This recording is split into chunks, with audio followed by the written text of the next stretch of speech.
Mari kita awal dengan Ummul Quran Suratul Fatihah. Dan doa kita kepada Allah Subhanahu wa taala. Mudah-mudahan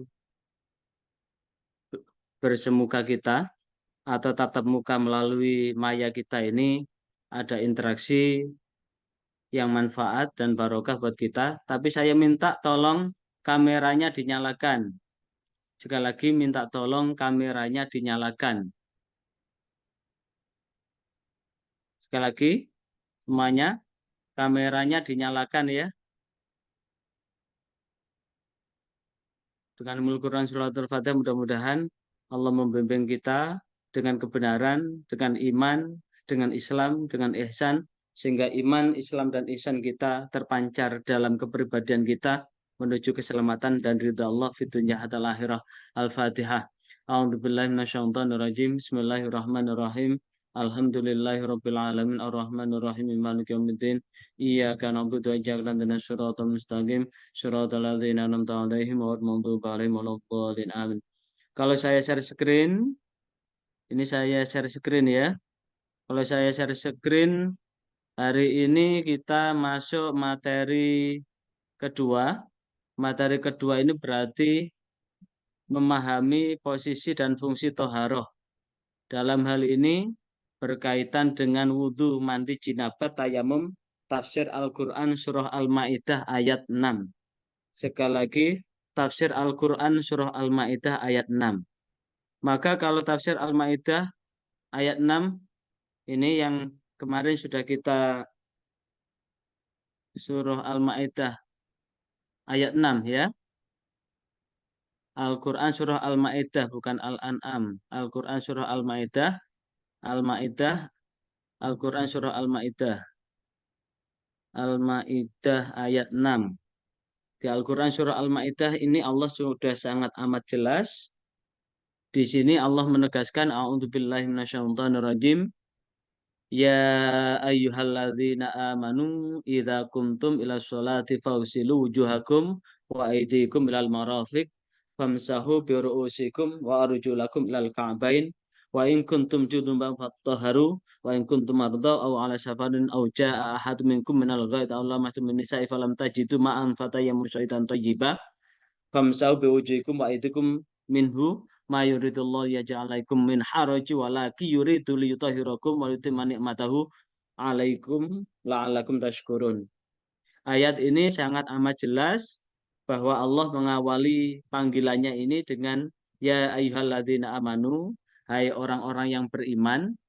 Sekali lagi, ya ayyuhalladzina amanu, hai orang-orang yang beriman, idza kuntum, jikalau kalian semua menegakkan, kamu semua menegakkan ila sholat, untuk menegakkan apa? Sholat, melaksanakan sholat. Maka Allah memerintahkan kepada orang yang beriman apabila hendak mendirikan sholat, Allah memerintahkan fagsilu wujuhakum, maka basuhlah wajahmu. Kata fagsilu itu adalah mengambil air di tangan kemudian ditumpahkan ke muka. Fagsilu wujuhakum, maka basuhlah, tumpahkanlah air wujuhakum pada wajah kamu semua, berarti menumpahkan air, membasuh wajahmu dengan air. Maka fagsilu wujuhakum ini para fuqaha ahli fikih terutama madhahibil arba'ah di dalam menafsirkan fagsilu wujuhakum, basuhlah wajahmu, antara madhab satu dengan yang lain berbeda. Untuk madhab, untuk Imam Syafi'i, fagsilu wujuhakum itu berarti membasuh muka itu adalah mimmana bitisyari ila lihyataini, dari tempat tumbuhnya rambut sampai dua rahang ini. Wa irdihi, lebarnya adalah bainal udhuna ini, di antara dua, baina udhuna ini, di antara dua apa? Di antara dua wajah. Kalau Abu Ahmad bin Hambal atau Madhab Hambali menafsirkan fagsil wujuhakum, basuhlah wajahmu, maka termasuk wajah itu adalah mulut dan dalamnya hidung. Sehingga fagsilu wujuhakum itu wajib berkumur karena mulut ini harus kena air, hidung juga wajib kena air. Faksilu wujuhakum. Faksilu wujuhakum. Kalau Abu Hanifah atau Imam Hanafi, faksilu wujuhakum itu adalah membasuh wajah ini, dan yang masuk wajah ini termasuk adalah kulit halus yang tidak ditumbuhi rambut di sekitar telinga. Sekitar telinga ini masuk wajah, sehingga membasuh wajah ini juga termasuk pangkal telinga ini juga masuk dalam wajah. Termasuk ini daging yang ada di antara dua lubang hidung ini juga termasuk wajah. Ini juga termasuk wajah. Kalau menurut Malik bin Anas atau Imam Maliki, maka membasuh wajah itu adalah dengan disertai dengan menggosok-gosok. Lah, itulah yang kemudian faksilu wujuhakum diawali dengan faksilu wujuhakum. Setelah faksilu wujuhakum wa aidiakum, kedua tanganmu. Tangan itu berarti dari mana? Dari ujung jari ilal marofik sampai siku. Berarti ketika wa aidiakum, kedua tanganmu, ilal marofik, maka wa aidiakum ilal marofik, maka para imam pun menerjemahkan, mempraktekkan dengan praktek yang berbeda, menafsirkannya dengan tafsir yang berbeda. Di antaranya adalah untuk Imam Maliki itu termasuk menggosok-gosok. Kalau Imam Syafi'i itu adalah meratakan tanpa harus digosok. Ilal marofik, sampai kedua siku.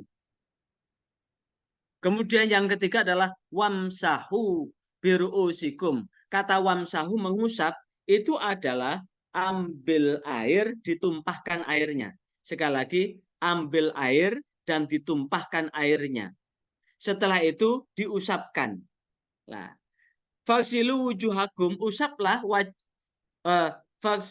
faksilu wamsahu biru'usikum, maksudnya adalah wamsahu biru'usikum, usaplah biru'usikum, dengan kepalamu. Kata biru'usikum, madhahibil arba itu berbeda-beda. Kalau biru'usikum indal Imam Hanafi atau Abu Hanifah adalah sepertiga dari kepala. Kalau Imam Maliki adalah seluruh kepala. Kalau Imam Syafi'i biru'usikum bimakna ba'dun mirroksin. Ba'dun mirroksin. Sebagian dari kepala, berarti minimal 3 helai rambut. Kalau biru'usikum indal Ahmad bin Hambal atau Imam Hambali adalah seluruh kepala yang ditumbuhi rambut ini ditambah telinga. Jadi telinga ini masuk biru'usikum. Baru wa arjulakum. Kenapa ini wa arjulakum? Kalau ini ada wawu, sekali lagi, ini ada wawu atof. Kalau wawu atofnya itu, maktofnya adalah biru'usikum, maka tentu bacanya bukan wa arjulakum, tapi wa arjulikum. Tapi karena ini adalah nasab, dinasabkan, difathahkan, maka maktofnya adalah wujuhakum wa aidiakum. Sehingga wa arjulakum itu bukan wamsahu, tapi wa arjulakum adalah faksilu arjulakum. Faksilu arjulakum itu berarti adalah basuhlah basuhlah kakimu. Basuhlah kakimu ilal ka'bain, sampai mata kaki. Nah, inilah yang kemudian perbedaan tafsir inilah yang kemudian membedakan batalnya ketika sudah berwudu seperti ini. Kalau Imam Maliki dan Imam Hambali, batalnya, yang membatalkan wudu itu adalah bukan bersentuhan, tapi ada syahwat. Walaupun laki-laki sama laki-laki, perempuan sama perempuan, ayah dan bapak, bapak sama anak, suami istri, kalau ada syahwat, batal. Tapi kalau tidak ada syahwat, tidak batal. Tapi di dalam pandangan fikihnya, Imam Abu Hanifah yang membatalkan itu adalah wiko. Sementara batalnya madhab Syafi'i itu adalah sentuhan kulit tanpa ada pembatas antara laki-laki dan perempuan yang bukan mahram. Ini adalah paket azimah, paket normal. Namun ada paket rukhsah. Di mana paket rukhsah? Wa in kuntum junuban, jikalau kamu semua sedang berjunub, haru, maka bersesucilah. Kata haru itu adalah mandilah kalian. Mandi apa? Mandi junub. Wa in kuntum junuban, jikalau kamu junub, haru. Kata haru itu adalah sucikanlah adalah dengan mandi jinabat. Mandi jinabat itu adalah meratakan air suci ke seluruh tubuh dari ujung rambut ke seluruh tubuh, ujung rambut sampai ujung kaki, tidak ada satupun bagian yang tersisakan di dalam rangka apa? Di dalam rangka untuk bersesuci itu. Namun ada rukhsah, keringanan, wa in kuntum mardo, jikalau kamu semua sakit, au ala safarin, atau bepergian, au jaa ahadun minkum, atau salah satu di antara kamu minal ghaiti, minal ghaiti dari ghaid. Ghaid itu adalah ke toilet, au lamastum atau lamastum. Nah, inilah kata lamastum antara madhab 4 itu beda. Lamastum menurut Imam Syafi'i adalah sentuhan kulit tanpa ada pembatas. Tanpa ada pembatas antara laki-laki dan perempuan yang bukan mahram. Tapi aulamastum itu bagi Imam Maliki maupun Imam Hambali adalah adanya rangsangan. Tapi aulamastum menurut Imam Hanafi atau Abu Hanifah adalah wiko. Wiko itu adalah lebih dalam lagi.